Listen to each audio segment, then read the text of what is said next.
আসসালামু আলাইকুম। যদিও আমার সামনে আসার প্রয়োজন ছিল না, বাট বর্তমানে অনলাইনে যেটা হচ্ছে আর কি, এগুলো দেখে আমার মনে হলো যে আমার সামনে আসাটা খুব জরুরি। মানে এদের এসব মিথ্যা প্রবণটা আর হজম হইতেছে না। তো আমরা এই ভিডিওটা দেখি যে এখানে আলম হাসান কি বলতেছে, কীভাবে তাদের মধ্যে পরিচয় হয়েছে। হ্যাঁ, তারপরে আর্নির বিস্তারিত বিষয়টাও আমি ক্লিয়ার করতেছি আপনাদের।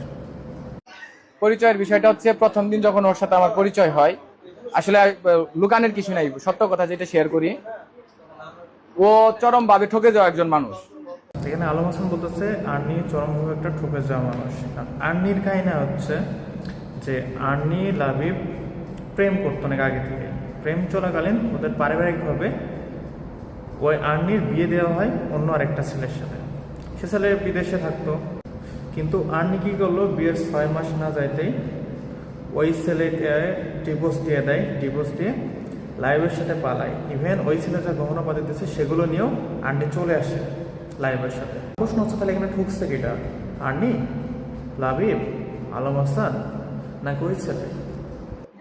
আর আমার সাথে যেটা হয়েছে এটা আমি জানি, আমার ফ্যামিলি জানে, আশেপাশের লোক জানে।